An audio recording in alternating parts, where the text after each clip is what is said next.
Kementerian Pendidikan Malaysia KPM akan melaksanakan pengambilan khas melibatkan 18,702 pegawai perkhidmatan pendidikan grade DG41 dalam masa terdekat.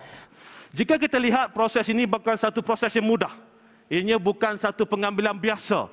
Pengambilan seramai lebih 18,000 orang guru dan perlu diselesaikan dalam satu tempoh yang singkat.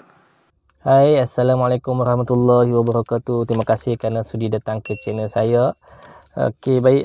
Pada hari ini saya nak bersembang sikit lah pasal satu iklan kekosongan kerja ni.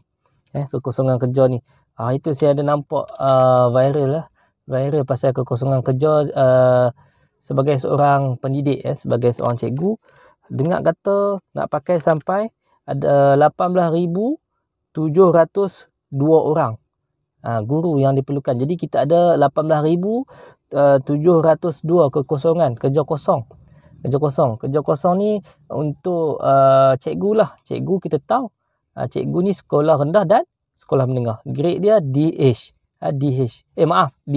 Kalau DH ni dia untuk Kementerian Pengajian Tinggi di bawah Politeknik dan Kolej Komuniti. Dia pakai DG lah.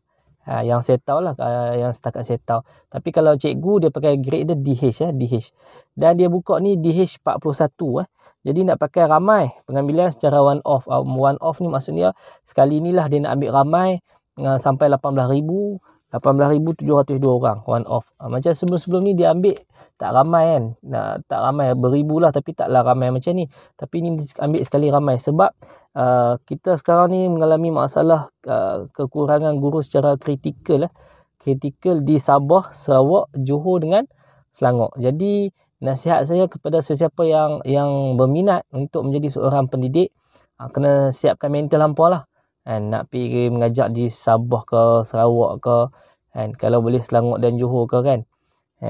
Sebab apa? Sebab ialah tak semua orang mampu nak jadi seorang pendidik. Sebab macam saya sendiri, saya daripada Ijazah Sarjana Muda Pendidikan Islam, Universiti Malaya, pendidikan lah, memang pure pendidikan lah, saya belajar 4 tahun.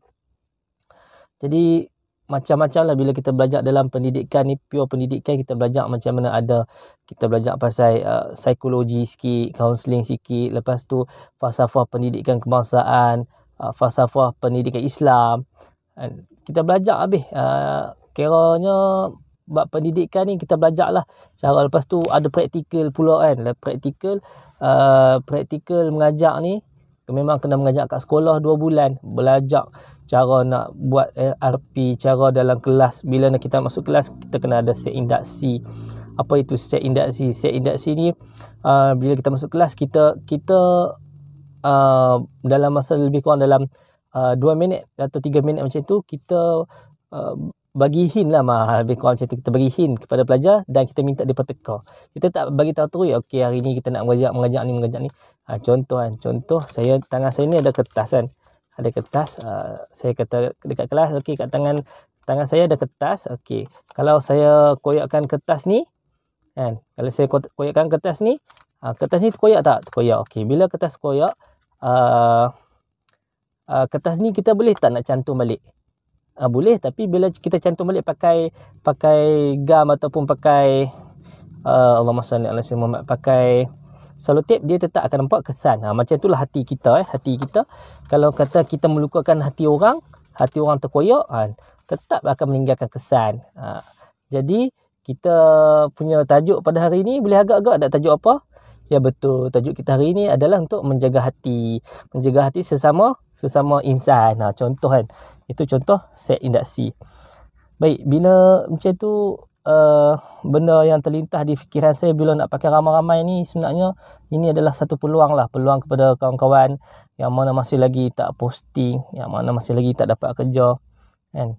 Ada yang tanya saya, macam mana ni, nak minta ke tak mau minta, minat ke tak minat.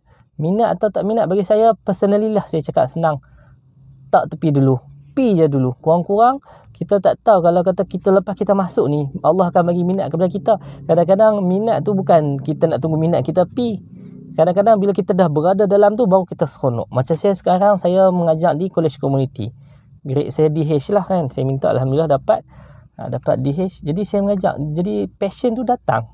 Macam sebelum ni saya kurang sikit lah berminat untuk mengajar, tapi tak tahu bila dia mengajar dia seronok sebab kita boleh nampak, kita boleh bagi kepada student. Dan bila kita fikir sebagai amal jariah kita kan, bila kita ajak mereka amalkan. Jadi pada saya minta je dulu.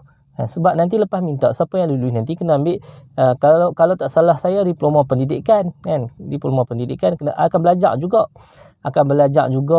Cara-cara nak mengajar dan sebagainya, falsafah pendidikan, semualah. Jadi tak ada beza pun. Janganlah kita kata, oh kami ni belajar sampai 4 tahun pendidikan, hampa belajar ijazah lain, lepas tu terus jadi cikgu, hampa tak layak jadi cikgu. Tak bolehlah kata macam tu kan. Bila kita kata macam tu, kita takut nanti Allah uji kita dengan cara kita yang tak mampu nak menjadi pendidik yang baik. Sebenarnya yang nak jadi pendidik ni, jadi cikgu ni bukan kita pilih kan. Hampa pilih sendiri nak jadi cikgu. Mak ayah hampa tolong pilih nak jadi cikgu? Tak, bukan. Siapa yang nak pilih kita jadi cikgu ni sebenarnya ni? Yang pilih tu Allah. Kita kena yakin, letakkan penggantungan kita ni, yang nak pilih tu jadi cikgu Allah. Jadi kalau hampa rasa hampa nak cuba kan jadi cikgu, minta apply. Kalau kata ada rezeki, dapatlah kan. Sebab banyak yang hampa nak pakai sampai 18,000. Nak buka 7 Julai nanti. 7 Julai 2021 tahun ni lah. 7 Julai dan penempatan pada Oktober tahun ni juga. Jadi 7 Julai, 7, 8, 9, 10. Jadi dalam 3 bulan, 4 bulan macam tu lah kan. Tak lama lah kan. Ada macam setengah kawan-kawan yang lain tak ada kerja apa semua, sesuai lah apply. Macam kalau kata graduan yang pure pendidikan pun kadang-kadang payah juga mereka nak minta kerja. Sebab bila minta kerja, alamak, ijazah pendidikan. Tapi nak minta sebagai pegawai takbir di kolej swasta contohnya, macam susah dapat. Sebab kepakaran mereka tu, expertise mereka tu bukan bahagian admin pejabat ke apa ke, tak terlibat dalam polisi ke apa. So macam tak sesuai kan. Jadi bila jadi macam ni, yang mana yang ada ijazah cikgu minta, yang tak ada ijazah cikgu, background education pun minta. Kalau kata nak dapat esok, Allah bagi, bukan kita tetapkan kan. Allah dah susun macam tu. Jadi saya baca-baca di sekolah rendah ni, kekosongan ni untuk subjek bahasa Inggeris, sejarah, pendidikan agama Islam, pendidikan khas, subjek teknologi maklumat dan komputer. Jadi kita boleh bersedialah. Kalau kata macam bahasa Inggeris ni, kalau siapa macam tak semestinya dia ada ijazah linguistik dalam bahasa Inggeris, dia saja layak minta kan. Kalau hampa tiba-tiba hampa engineering tapi hampa Power BI, muat hampa dapat band 4, band 5 kan, why not hampa try kan. Tak salah kita cuba. Yang Islam larang ni kita tak cuba, lepas tu kita salahkan takdir, itu salah lah. Tapi bila kita cuba, kita tengok macam mana, kalau ada rezeki kita dapat lah kan. Untuk sekolah menengah kebahasaan pula yang saya tengok ada kosong, dia nak pakai subjek untuk bahasa Melayu, bahasa Inggeris, pendidikan khas, pendidikan agama Islam, apa lagi, reka bentuk dan teknologi maklumat. Dia nak pakai untuk subjek tu. Jadi cubalah minta, sebab kekosongan tu untuk sekolah rendah dan sekolah menengah. Kalau nak kata macam mana nak pilih sekolah rendah, sekolah menengah, setakat sekarang belum dapat maklumat lagi sama ada kita boleh pilih sekolah rendah atau sekolah menengah. Macam saya dulu, saya dapat posting lah ke Kota Marudu pada tahun 2018, 2017 kot, 2017 macam itulah. 2017 Kota Marudu di bawah grade DG 41, mengajar di sekolah menengah. Tapi masa tu saya ada rezeki lain dan saya pilih untuk ke rezeki lain. Saya lari daripada satu takdir ke takdir yang lain. Dan alhamdulillah rezeki saya juga sekarang saya mengajar di kolej komuniti. Jadi apa pun tak kisahlah. Jadi yang penting ni rezeki dah ada, hampa cuba minta elok-elok kan. Saya dulu minta merata kan. Sampai saya pergi pusat job Malaysia dekat UTC dan sebagainya, isi. Tapi sekarang ni bila depa iklan macam ni, besar-besaran nak pakai tu ni, hampa cubalah. Hampa bagi tahu dekat pada adik-beradik, anak menakan semua. Mana tahu ada rezeki, depa nak dapat kerja yang baik kan. Bukan maksud kata kerja yang tak baik, maksudnya yalah, kita tahulah, umum kita tahu kalau kerja-kerjaan ni insya-Allah terjamin as long as kerajaan Malaysia masih ada. Tak kisahlah bertukar ganti pun, sebab kita serve ni bukan serve kepada kerajaan Malaysia badan tu, tapi kita serve kepada negara Malaysia kan. Jadi itulah saya nak share pada hari ni. And jangan putus asa kepada sahabat-sahabat yang masih lagi tak ada kerja, struggle nak hidup, buat bisnes macam-macam. Saya pun pernah juga merasa macam anda dulu, susah nak kerja dan sebagainya kan. Kerja apa yang kita tak buat kan, macam-macam kita buat, menego, jual sana jual sini. Yang paling susah yang paling susah nak kata, yang paling susah tak ada lah. Tapi saya juga pernah jadi nelayan, pergi tolong orang tangkap ikan, turun pukul 5 pagi lebih, semayang subuh tengah laut kan, muka ikan. Boleh lah sehari tu, kalau macam ikan ada banyak, boleh lah 70-80. Time tak ada ikan, tak ada barang laut kan, tak ada barang laut, boleh lah 20-30 macam tu je kan. Kadang tak baloi, tapi tu sebab minat sama kan, dan tak boleh nak memilih kan, tak boleh nak memilih kerja. Nanti next video saya nak share macam mana saya pergi interview. Saya nak pergi interview. Sini saya bagi hint sikit lah. Saya bagi hint sikit. Macam mana kita nak tarik, kita nak tackle, kita nak tackle kita punya panel tu. Macam saya hari tu saya kena interview dengan Tan Sri Ahmad Faizal kot, tak silap saya.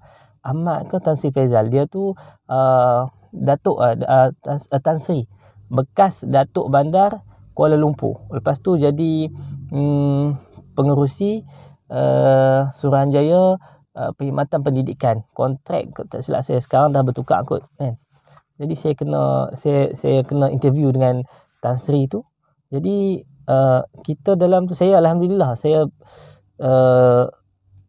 dekat 10 kali saya pergi interview. Jadi saya belajar. Saya suka pergi interview sebab setiap interview kita akan dapat ilmu yang pelbagai kan? Dan saya akan menambah baik daripada satu ke satu. Apa yang saya amalkan masa pergi interview tu hari tu, setiap kali saya bagi hint sikit je lah, tip sikit saja. Setiap kali dia tanya soalan, saya akan ucap terima kasih kan? Terima kasih Tan Sri.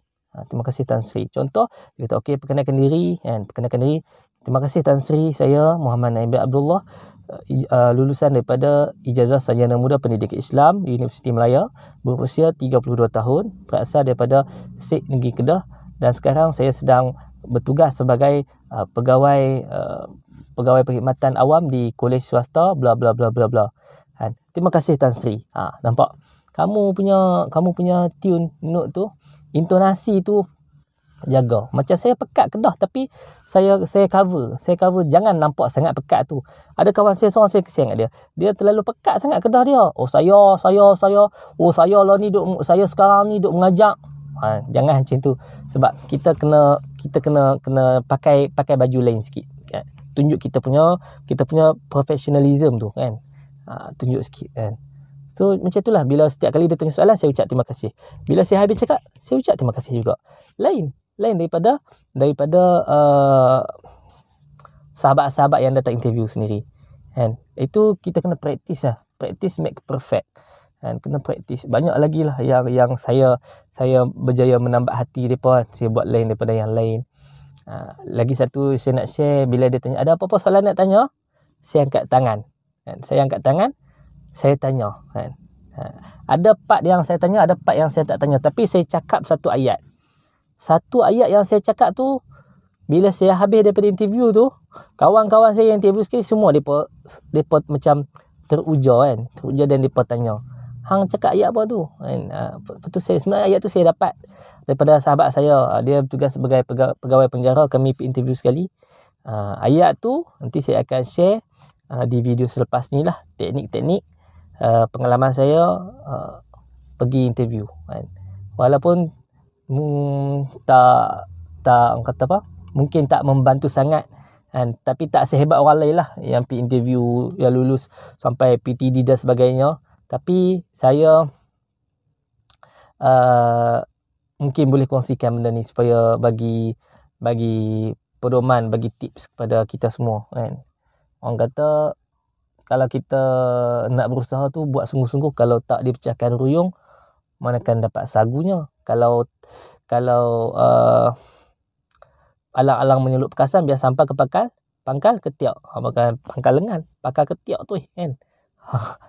Okey, itu je lah. Nanti saya akan kongsikan ayat power untuk saya yang saya gunakan di akhir sesi interview saya. InsyaAllah mungkin boleh membantu kita sedikit sebanyak. Okey, kita jumpa lagi. Terima kasih sahabat. Jaga diri baik-baik.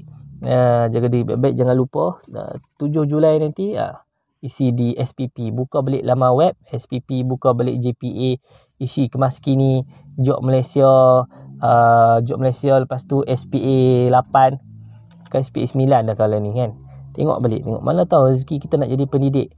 Minat tak minat tu tak belakang tak belakang. Jangan kata aku tak mau minat aku tak minat. Jangan cakap macam tu. Kita tak tahu dari mana kita 10 tahun akan datang kan. Kita ni tak pandai nak berniaga macam orang lain. Orang lain pandai bisnes online dan sebagainya. Orang lain pandai trade saham, trade cryptocurrency kan. Cryptocurrency, forex haram lah. Forex haram. Trade saham, IPO, stock market dan lain-lain lah. Kita tak pandai. Jadi kita buat apa yang kita buat dulu, ambil dulu opportunity ni.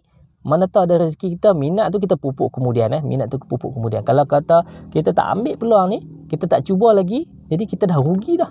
Tapi kalau kita dah pi dulu, ambil interview, dapat, kita pi mengajar, bila kita rasa tak selesa, tak apalah, buatlah pilihan istikharah. Tapi kalau kita selesa, itu adalah satu rezeki untuk kita. Kan? Okey. Itu saja untuk hari ni. Kita jumpa lagi untuk sesi video yang kedua. Tips-tips ataupun bukan tips lah, perkongsian daripada saya, pengalaman saya interview dengan Datuk Bandar, dengan Tan Sri Ahmad Faizal di Putrajaya. Itu saja. Terima kasih banyak. Take care. Terima kasih kerana sudi menonton video saya. Alhamdulillah. Assalamualaikum warahmatullahi wabarakatuh.